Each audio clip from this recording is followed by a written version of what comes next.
6:21 and a half in Trinidad and Tobago as we give you a view of the Sangre Grande area. A couple of those main roads just coming into that junction. It's kind of like a cartwheel.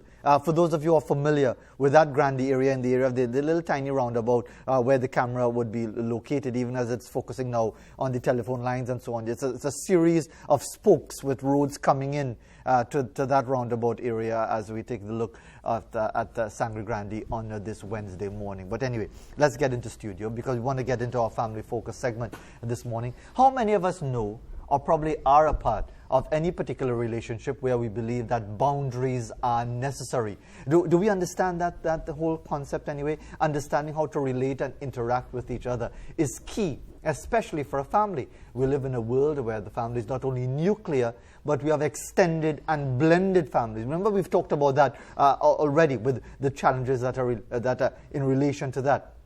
Why are boundaries needed? And how do you create healthy boundaries in a family, particularly one with children? Well, it's time for our focus on the family discussion with this week's guest, who's no stranger to this environment. And indeed, as I said, a day less than a year ago, he was here talking about dealing with the trauma of the earthquake and so on. Many people were shaken up by that experience, apart from the physical issues that were created by it. He is Hanif Benjamin, clinical therapist, clinical traumatologist, here with us this morning. Mr. Benjamin, thanks as always for taking the time. Indeed, a pleasure to be with us. And in keeping with your generous spirit, let me extend the generosity of a Julie mango I thank to you this morning. Oh, it's cold as well. Yeah. I love cold mangoes. Yeah, Julie, no, I thank you. It is a really generous act for me to give you a Julie mango, because that's the only mango I value.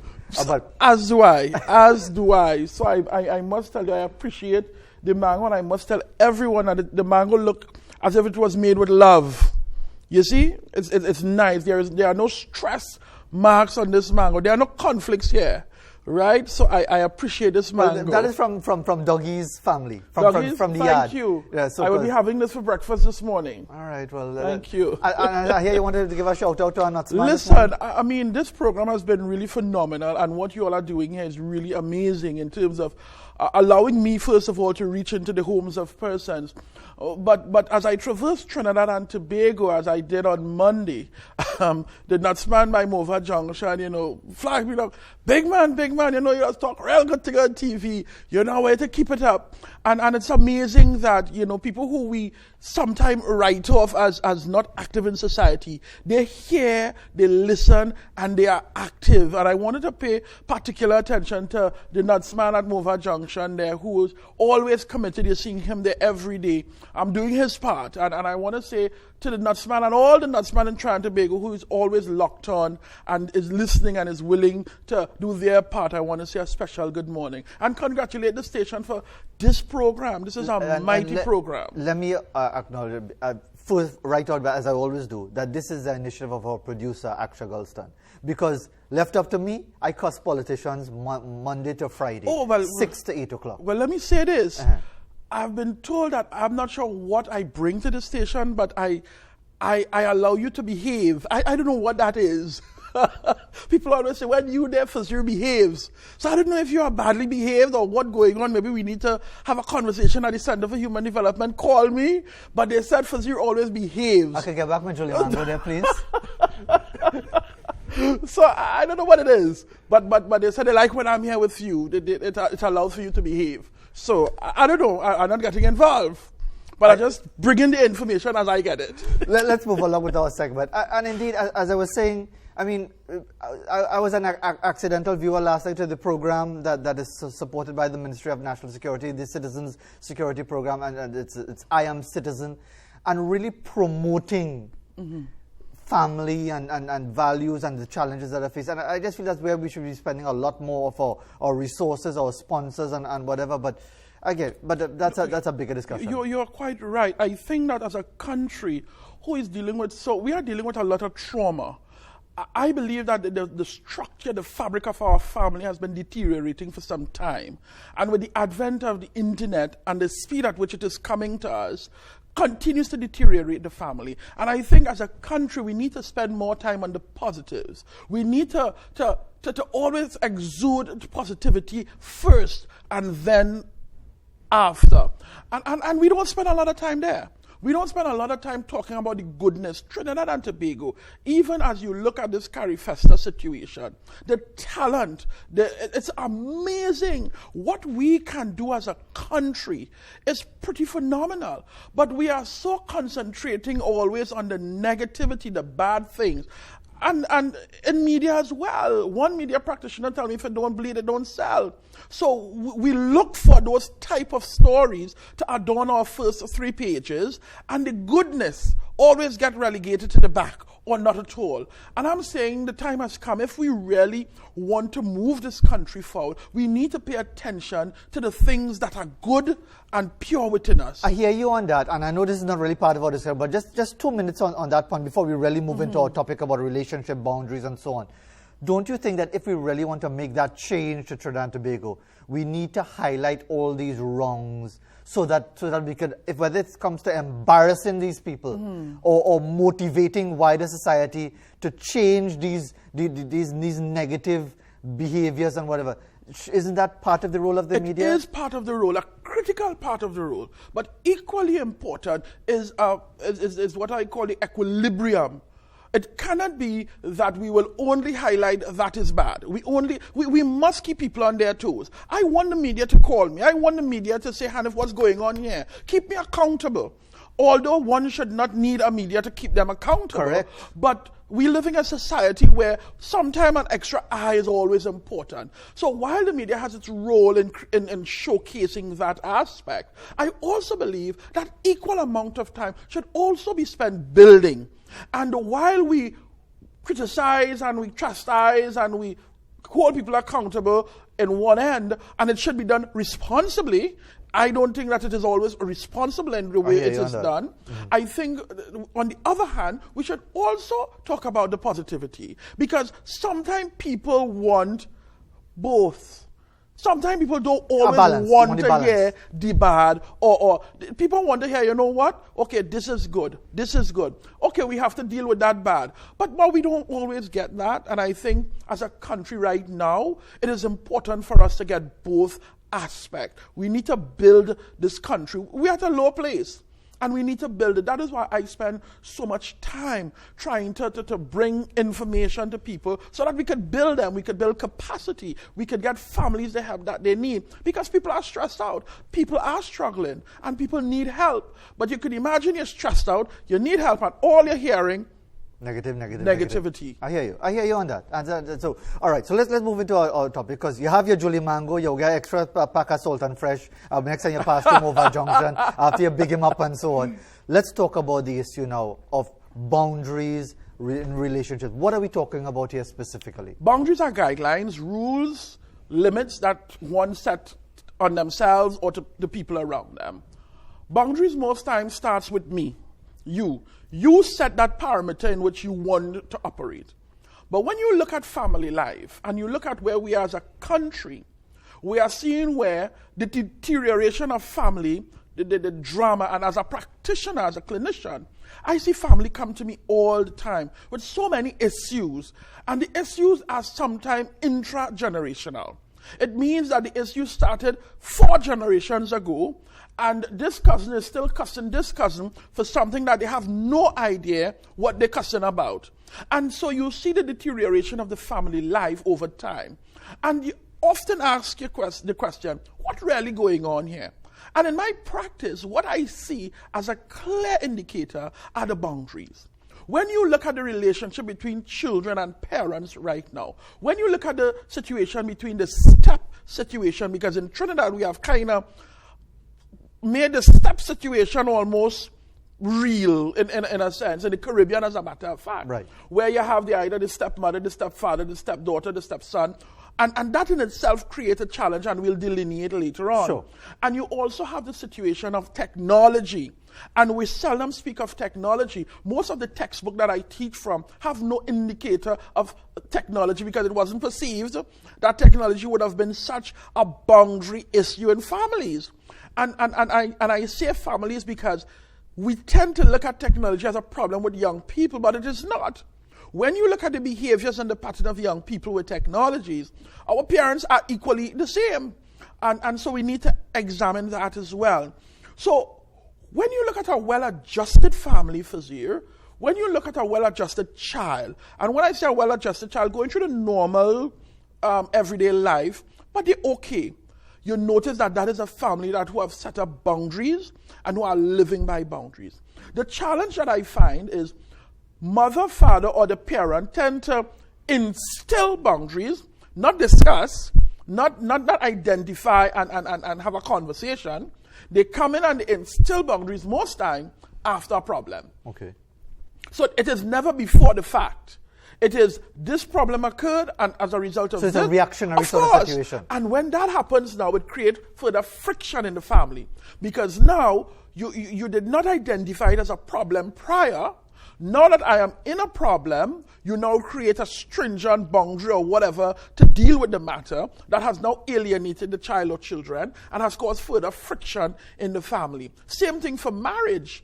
It has not been understood, it has not been discussed, but yet when it happens, you create very rigid boundaries, and rigid boundaries are those that cripple families, you see? And so when you're talking about this whole setting of boundaries and well-functioning family, you're talking about two things, and two things I will point you to. One, creating those boundaries at the jump, and two, resetting the clock. Many of us will have to now reset the clock in a healthy and productive way. And that is what I hope for our viewers and listeners to get today. Sure. Well, I would like you to lead us along because I know there are a number of steps along the way, a number of points you want to highlight. So let's take it one step at a time so that people can get a better understanding of what we're talking about, how, as you said correctly, many of us might have to do a lot of resetting. Of course. Whether we have the first of all, the will to do that resetting, whether we're willing to appreciate, look, I might have done wrong. My father, my grandfather, my great-grandfather might have done wrong. There's no reason to continue doing the wrong. Of course. That sort of thing. So you take it away. And so, how do we create a home, that has the safety of boundaries?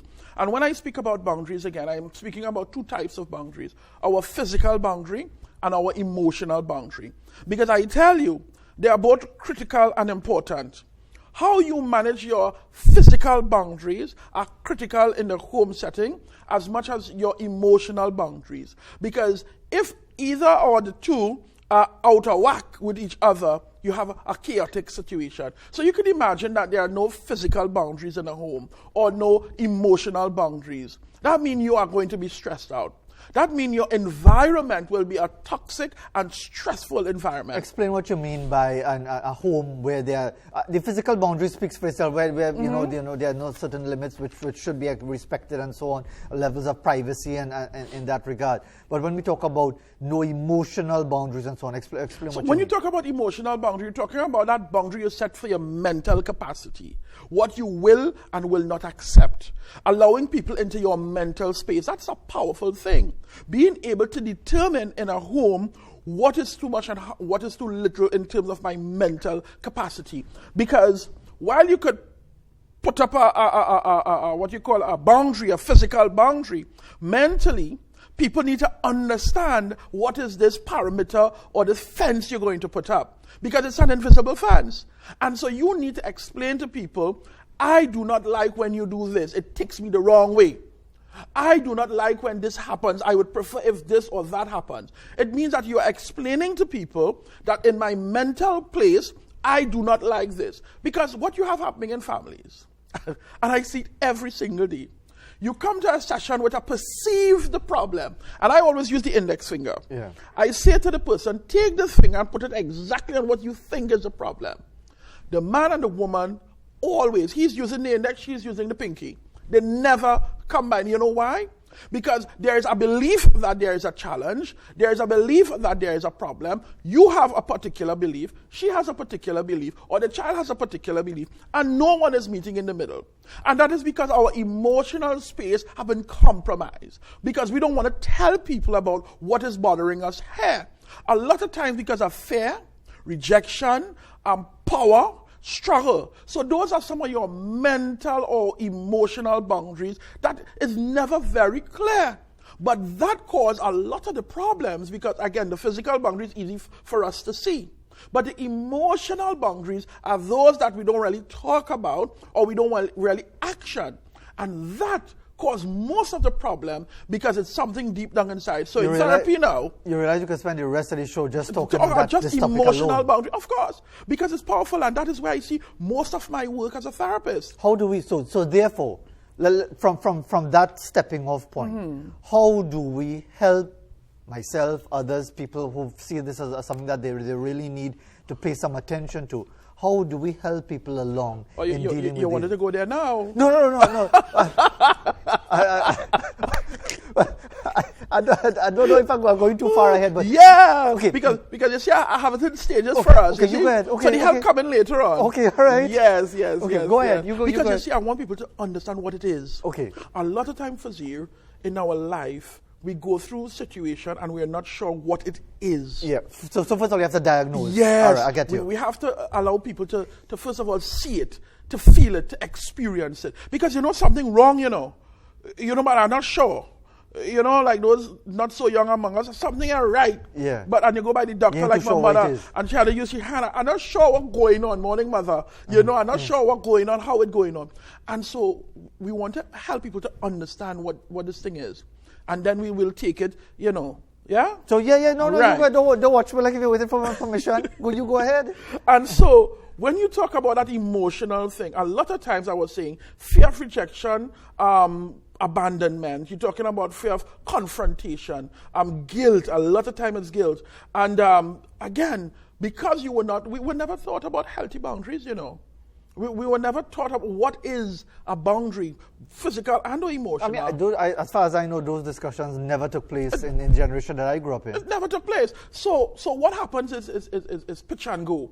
As a problem arises, then you put something in place. And as a problem arises, and so when you really talk about how the family function, that is why I say to people, it is more than just a house, a shelter, and clothes in terms of bringing up a child, or it's more than that. It's actual work to bring up a child. And so the reason I'm spending a lot of time on the emotional side of this is because I see it as a major factor, because it's something that, one, we don't know what it is, or two, if we know what it is, we don't know how to bring it across to the person to say, listen, I need my space. For example, you ever see a situation where a couple, chilling at home, and you ask them if you're okay 100 times, you okay? I just want to not talk. That's my mental space. I just want to read, and I'm here. We are here. There is no need for you to ask me 2,000 times if I am okay because I am not speaking. In other words, what are you vexed about? I know you're vexed about something. No, and I'm not vexed. And you're going on now. You're vexed. And you're going on now. Vexed. No, I get vexed. What is it you vexed about? But now I get vexed because you think that I'm vexed and I know I'm not vexed. But so now... I know you're vexed. There's something I do yesterday, something I do the day before. So how are you so quiet? Are you going to dig up on me now? You understand what's going on there? Emotional boundaries. And so people don't say in relationships, like, listen, I need a moment. Even though we're living together, you know what? I want to be downstairs and you not here. And that is okay. But we don't talk about these things. We don't help people to understand the boundaries that surround us. And as a result of that, you will interpret my silence as I vex or something wrong. And now you will now react to what you perceive to be the problem. And because I did not explain my emotional boundaries to you, you have interpreted this and now we vex. Now I'll end up by Hanif E therapy. Because we can't communicate in this relationship. You understand what's going on? Same thing when you look at children. Children don't know how to express emotional boundaries. And children should have boundaries. But parents believe that because you're a child, there should be no boundaries here. No. All of us, bar none, require a mental space, a physical space. And that is why I tell people you need to respect someone's room. Yes, you are the mom, but if you encourage a conversation about, openness in the house and stuff, then I wouldn't have to lock my door. I wouldn't have to quarrel every time you come in to my room, because we would have established what these boundaries are and how it is going to work. A lot of times, like I remember a father told me, his daughter came in the car after school slamming door. Just slamming door, and then he walking behind her with hinge, sticking doors off the hinges. You understand? Rip. Because he didn't understand that she had a very difficult day at school, being bullied and all of that. And her attitude required some mental space. You're running behind her. What's going on? What's wrong? No, she said, I don't want to talk about it right now. Why is that not okay? Because I is the father, and Exactly. no child going to tell me that they need some space. There's no space in that. Is I talking to you as your father? He take down the door. He take, you want to be rude, or you don't want to talk, or you want door closed. So he removed the doors from the hinges. You understand? So what that created now was a chaotic situation that resulted in therapy now over a year of bad blood in the house now, because she felt violated. She felt as if she was not listened to. She felt as if her boundaries were not respected. You see?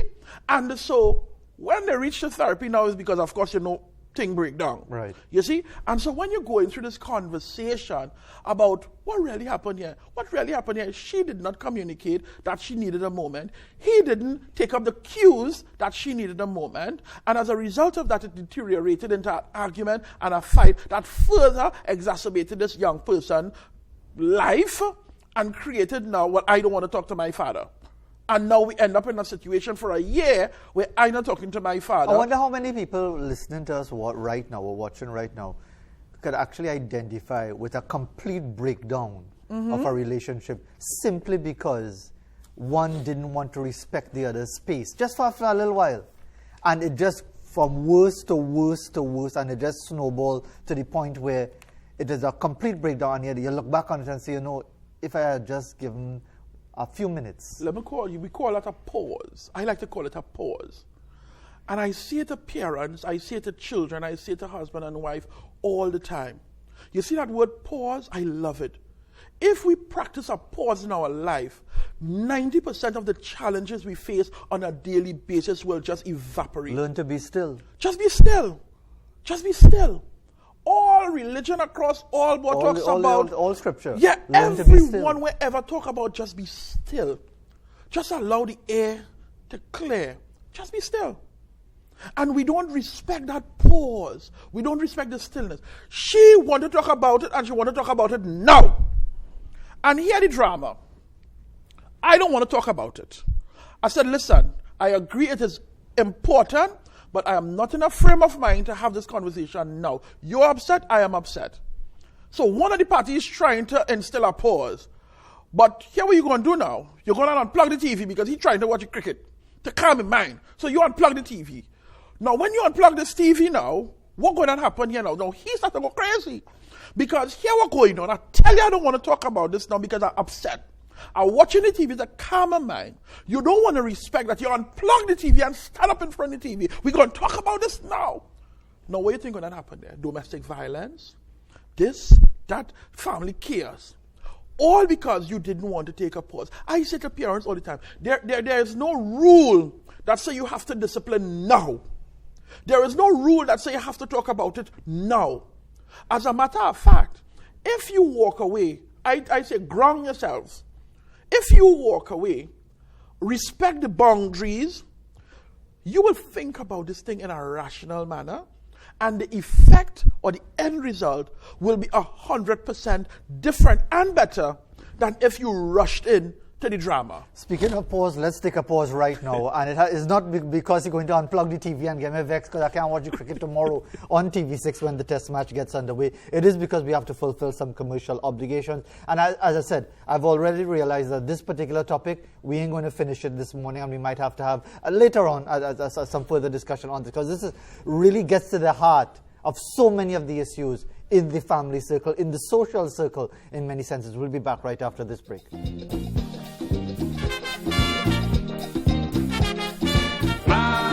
Mommy, it's time to go to school. Mommy, I don't want to be a fool. I don't want to be a flop, to have to work with a mop. I want to be on top, to be smart when I grow up. Don't you know that?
want to be on top, to be smart when I grow up. Don't you know going back to school is a must, so I could get a free ride on the school bus.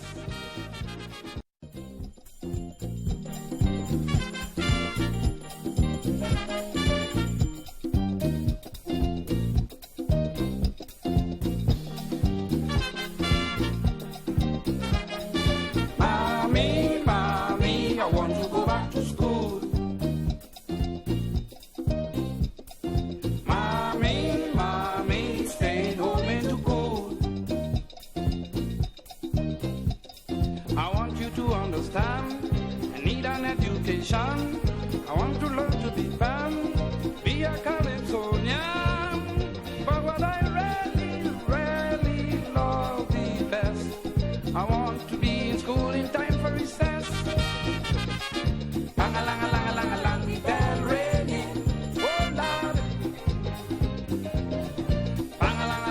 6:50 in Trinidad and Tobago. Quick look at the Day Bay area this morning with the sun coming up and the traffic, the little that there is at this hour of the morning, heading out towards the Link Road to get onto the highway to various points, whether it's in the Southland or heading up north towards where we are located in downtown Port of Spain, and continuing our discussion with the clinical traumatologist Hanif Benjamin, dealing with the issues of family boundaries and all of the challenges associated with it.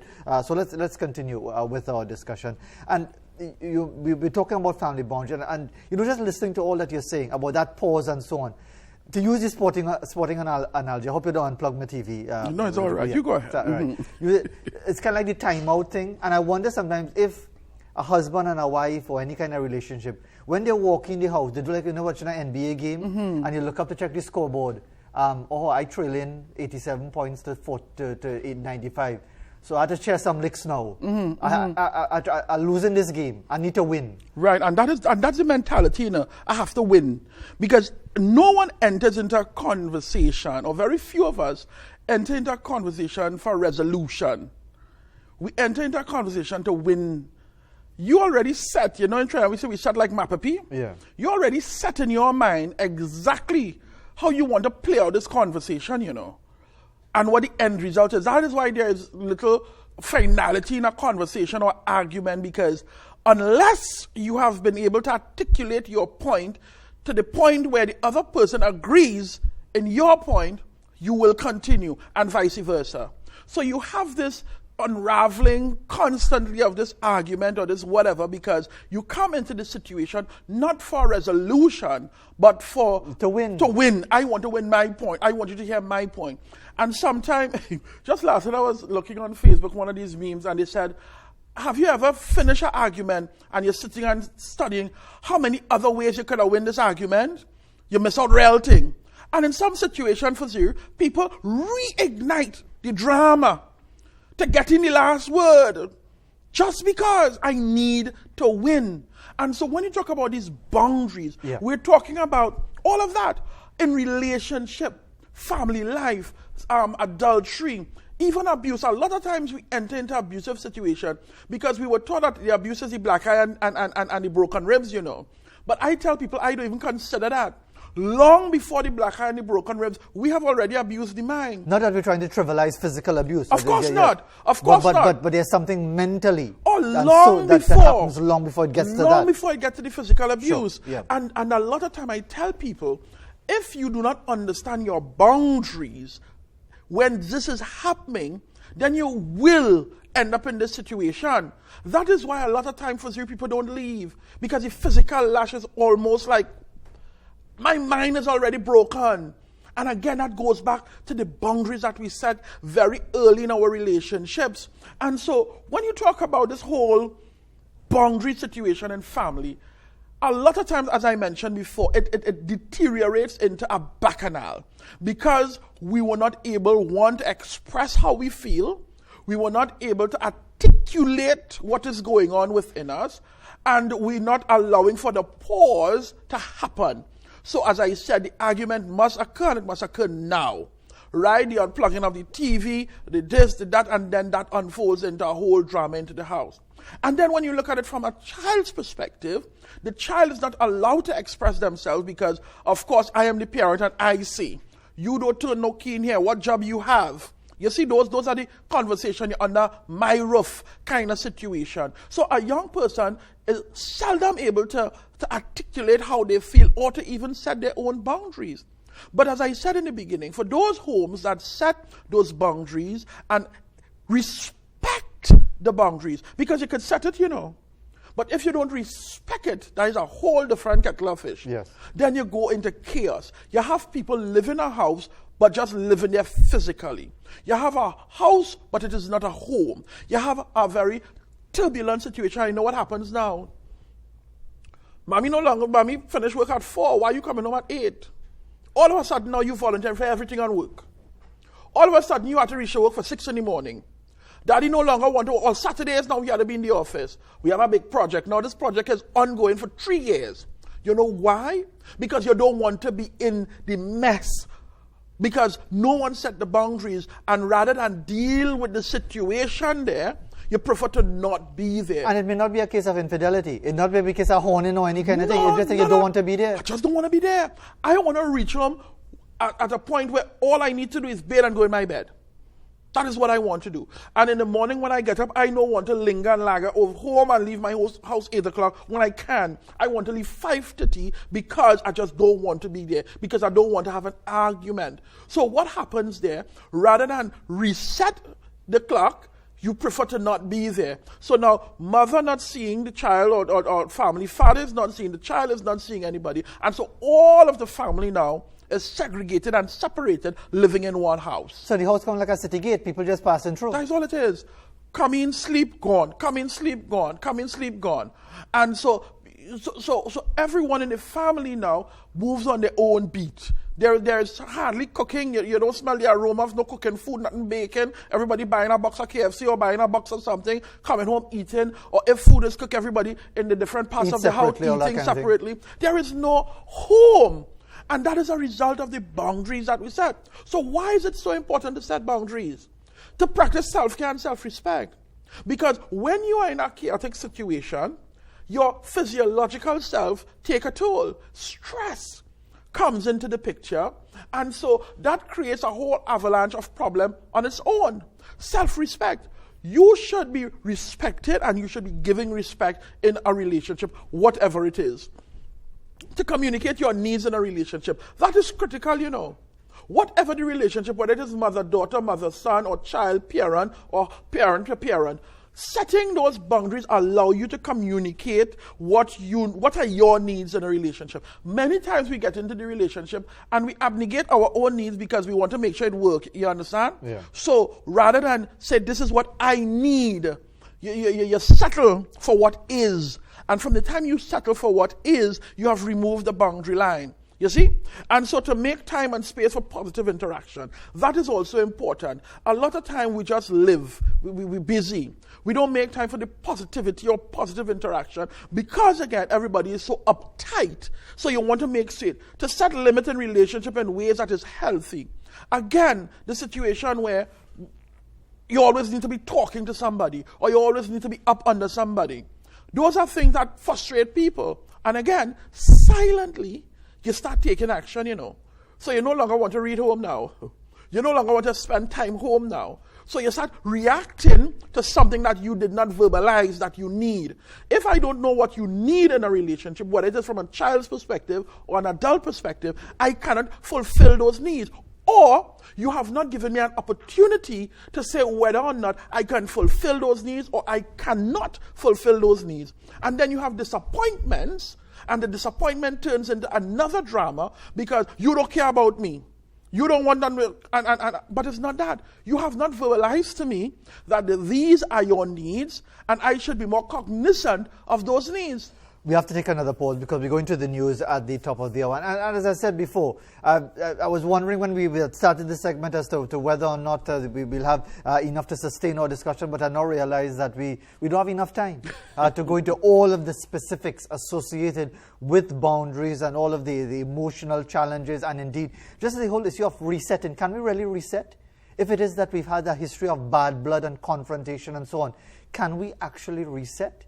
Well, again, even if we don't have time to go into that in the few minutes that we have after the news, but I'll leave it up to Mr. Benjamin to take us in continuing our discussion, even as he continues to survey the Julie Mango that I gave to him so generously, and is awaiting his pack of salt and fresh that he'll get at Morva Junction, I'm sure, following today's discussion as well. The news coming up, then we return to our dialogue here in our Family Focus series. I don't want to be a flop. You have to work with a mop.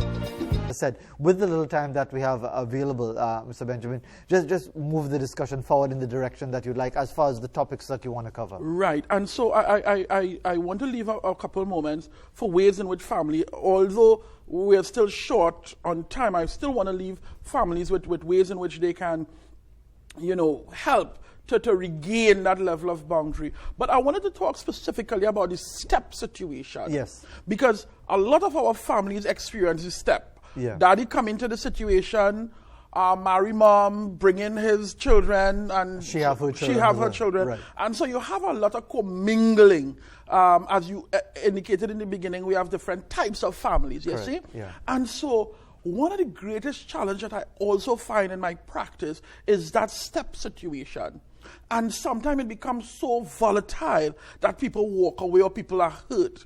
And I want people to understand that before you have that amalgamation, that marriage or cohabitation, whatever it is, I think that there needs to be clear boundaries. And for example, sometimes the man cannot discipline her children and she cannot discipline his children, but yet they all live under one rule in the house. So you find that her children gets away with something and his children don't, and you have that dynamics going on there. And so that creates now a level of animosity among them. So why are you treating my child this way? And why are you not treating this child this way? And that is because there is no clear boundaries. Another major area is you want to set boundaries in the midst of everybody. No, the adults need to sit and agree on what is this, what it should look like, and what we will accommodate, what we will not. And when that is done, then you come to everybody else. You cannot go ahead. Would that also apply if you're dealing with teenagers, adolescents, that sort of thing? Wouldn't it be more healthy to have that discussion, that establishing those boundaries with them if they're mature enough to understand? Of course. This thing? And so you have now pushed me into the how you could help it, and that is one of the ways. Okay. I said before, there are two things that we need to consider: setting the boundary or resetting the boundary. Yes. You see, and a lot of us, as you rightly said, now have to reset because we have already, the horse gone, the cat is still in the stable, bacchanal in the house. How do we regain a family, a home where people want to be home? You're rushing from work to come home. And you need to understand what's going on. And because you talk about the child being able to, whatever age, they should be part of the conversation, you'll be amazed. Young children, what they will say to you from their perspective. And so it is important that everyone in the house has an equal voice in a meeting. So my thing is, let's reset. Call a meeting with your family. Sit down, come up with ground rules. You have to come up with ground rules for the meeting and say, listen, what's going on here? This is where we are. These are the things that are going on in this family, and we need to change. And so everyone in this family must have sufficient time, one, to air how they feel. And as I say, how they feel, for Ziri, this is so important. How people feel is how they feel. You cannot change how I feel. You cannot disagree with how I feel. There's I could never understand. And I mean, I said the same stupidness many years ago before I realized I was talking stupidness. Mm-hmm. How could you disagree with how somebody feels? How I feel is how I feel, Fazir. The challenge is, what happened as a result of how I feel is what we will deal with. I felt aggrieved. I felt hurt. I felt disappointed. That is me. I could feel that way. You can't tell me, but you can't feel disappointed. No. What I did as a result of how I felt is the point of contention. Yeah. And I want families to understand that factor. Because from the time you have disregarded how I feel, you have disrespected me. And once you have disrespected me, that means the whole thing broke down here now. And no point having any further Of discussion. course. If it is that my feelings have no relevance to this dialogue, I might as well go back and watch TV somewhere else. Well, you remember unplugging the TV, so you have no TV to watch, right? I want to say good morning to my brother-in-law and my sister. How you all doing this morning? Right. Are you going there this morning, boy? All right.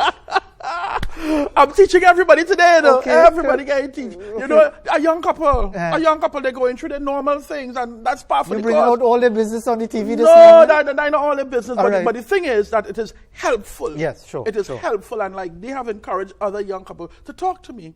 Because as a young couple, nobody told you what should have been. So you're learning as you go along. And I'm always happy to teach people so that their lives can be better. You see? And so we were talking about having that meeting. Yes, yeah. And it is critical for people to understand that let people air how they feel, but let us treat with what came out of that feeling. And to me, that is where a lot of the work has to happen. Now, you can't have a meeting where there is no equality or equity of voice. It can't be that you're talking for 30 minutes and I only have 2 minutes and you're hurrying me up. And it cannot be that you have already solidified in your mind the end result without the process. A lot of time we forego the process and we end in the end result. That's kind of like the consultation that we have in the politics, where they don't decide what they're going to do already and pretend to have a consultation. Well, I don't know, right? So we go stick. I was trying to draw you into that. No. First, you know me better than yeah, you play that one well. It's good thing you unplug the TV. But no, in all seriousness, it's pointless having this resetting if you're not really willing to hear Correct. and consider and be prepared to change your mind. Correct. And that is important. Now, a parent has an ultimate responsibility to protect the children. And so in your mind, you have already said, well, I want to protect my son or daughter, and this is what I will do. But you can have your meeting, and you can listen with the hope that you can understand from their perspective. And I tell you this, for families who meet with their children and have a discussion, and the end result is still what it was, which is no, the child or children are more welcoming of that no, because they were able to verbalize their point of view, they were heard, they were listened to in a real way, and they had a conversation. So at the end of all of that, I'm hearing no. They're more settled for that no than you don't want to hear nothing, you don't want to have no conversation, it's just no. You see? And that is the boundaries we speak about. So you're talking about understanding the needs of each member of your family. You need to understand what are your needs. Now, in order for me to understand your need for you, you have to verbalize. I am not a mind reader. And a lot of relationships get into problem because you think that we will read minds. No, I'm not Dumbledore. I cannot read your mind. You have to tell me what are your needs. And only having understood your needs, then I will have to cater for your needs. Because you see, your needs might be way above what I can or cannot give. And so I don't want to set myself up. So you need to seek out the members of your family. You need to explain to them, this is where you are. You cannot isolate yourself in a family situation. That is critical. You need to be firm, but you need to be kind. And one of my friends has on their status, WhatsApp status, something that has stayed with me significantly. Truth without compassion is cruelty. You could say a piece. You could say how you feel, but you have to be compassionate about it. Because a lot of times, there's my truth and I want to say my piece. Yeah. But truth without compassion is cruelty. And it may cause more harm than good. And so it is important for us to understand that factor. You need to keep your expectation realistic. You cannot be unrealistic. You have to understand what you're working with. You can't want a castle knowing where we operate in. Yeah. You know, it's $3.25 American and the bill says $7.22. You have to be realistic. Yeah. You have to be realistic in terms of your own needs. Because even though you have needs for you, maybe your wife may not be able to meet those needs. And so you need to be realistic in what you want and what can reasonably be given to you. You see? Be willing to walk away. Be willing to walk away. That is something that we in Trinidad and Tobago, we don't walk away. We want to fight till the end. You're not a man if you take a backward Of step. course, because we were taught that. We were taught that you must stand up and you must fight. You see? We were taught that all our lives. And then you want us to walk away. That is a major, major component of friction in the family. When you say walk away, you don't mean walk out of the relationship. You mean to walk away from that particular the situation. issue. Right. You need to walk away from whatever that situation is. Again, there is absolutely no rule that speaks to you dealing with it now. We could cool our hands. We could think about it. And when you're thinking about it, you're thinking about it from three perspectives. My role, your role, and the environment's role. I wonder how many people had a blazing row the night, and then when they wake up in the morning, they say, I should have never do that. I would like if people could say that. As a matter of fact, I don't want you to go to sleep with a row on your mind. I want you to be able to walk away and say, you know what? We cool, we good, we could deal with this later. You understand? But a lot of people wake up the next morning still vexed. You see? A lot of people wake up the next morning still no breakfast in the house. You understand? I remember a situation where the man located on his phone came up by accident. The man was in charge of health and safety in the compound, in the place. They had a fire drill. He left his phone on the desk. She called in his cell phone, no answer. She called the office phone, no answer. So you know what's going on there? Yeah. In her mind. Where you going? When he come home, no food. When time to go to bed, she in jeans. What you doing in jeans? I confused now. Tomorrow morning you still vexed. The next night you still in jeans. You are going over, you in jeans in bed. So you know what's going on there. Right? It's TV. I don't want to go down all that road, but you know what's going on there. Why? Because they are not willing to have that level of conversation and to say, you know what? We'll deal with this, whatever this is. She's not saying what this is. She just vexed. Yeah. And she's now responding to what is going on in her mind. And from a simple misunderstanding. Simple misunderstanding. Simple misunderstanding. You end up in therapy, you know. In therapy, you know. Because this man was doing his work, you know. I tell you, it's real out here. Indeed. It's real. Continue with we short on time. Yeah. You need to be direct. You need to say how you feel. You need to be very direct in what you want. But how does that square with the compassion thing? Because remember, you're just saying... Yes, but you're doing it from a place of compassion. Right. You understand? You're saying how you feel. You're saying, but you don't have to be brutal and cruel about it. You're saying, you're being very direct. This is what I need. And then we will discuss whether or not those needs can be fulfilled and to what percentage might it be. Those are critical things. But we are not direct. We like to beat around the bush. Yeah. And so we parables. A lot of parables that I now have to try and figure out what she means. So you calling up everybody you know to figure out, well, what he mean by, or what she meant by, I don't understand this. And now you start to tiptoe. And now everybody walking on eggshell in the house. Because nobody knows how to solve this riddle or parable. And be direct. Say what you want to say. Let us treat with it. It is easier for us to treat with something that we know than to try and figure out. Spend a whole time working out what I'm is saying. Yeah. And learn to be assertive. Learn to be assertive. Meaning stand up for what you want. Stand up for what you need. But above all, Fazir, you need to understand that creating healthy boundaries is something that allows us to have self-esteem and self-respect, to share of ourselves in a healthy way, to allow people to express themselves even in difficult situations. It allows you to be assertive, to be confident in your relationship. It allows for a family to thrive. As I said in the beginning, families who do well are the families who have healthy boundaries. They are able to talk. A young lady or a son could come home and say, Mom, Dad, this is how I feel. This is what happened to me. A lot of times the young people, they don't talk to us because we are not allowing them that space to develop, to grow. And as a result of that, they find solace elsewhere. And so the home no longer becomes a home. And the next thing is, this intra-generational bacchanal, you don't know what it's about. That happened 35,000 years ago. Yeah. There's no need for you to continue this. There's no need for you to always be going up the hall of justice to fight for this and fight for that. Oh, we don't talk to that side of the family, you know. Why? We just don't talk to them. You don't know any of your cousins, your uncles, your aunt, because of something that happened 4 generations ago that have absolutely nothing to do with you. Again, set the boundaries. Now, there are difficult people in families, you know, regardless of how you try to set the boundaries, there will always be those who are extremely difficult. For those, I say, you need to, again, call a meeting and you need to discuss how their behavior is impacting on the family. We have 2 minutes left, and I just need to ask you just one question. And as I said, maybe we need to continue this dialogue at another time, another Wednesday later on. But how do you get people to actually appreciate that getting to the point of accepting that you need to have this meeting, you need to have this dialogue, you need to take that pause? How do you get, because people might say, well, we have time with all of this, you know.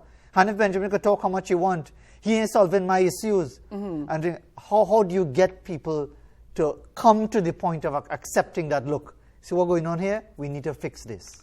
That is a powerful question, and one that transcends even for therapy. Make it about you. Always make it about you. I want help. I tell people that I want help. I need you to help me. Are people even willing to appreciate it? Are people willing to say, look, you know, I don't have all the answers. I wasn't put on this to solve everything. That I need to be in a discussion so that I could be in a frame of mind where I'm looking forward to going home. Listen, more times than none, once you start to frame this from your perspective, you end up in treatment faster than if it's you have a problem. A lot of time we point fingers, and because we are accusatory or we come down on people, they are naturally defending themselves. So a natural defense mechanism comes up, and once that comes up, all communication cuts off. And so rather than be pointing a finger, rather than coming down on somebody, turn it into, I want help. I want this family to go good. I don't have all the answers, and I know I might be causing some problems here, and I want to know.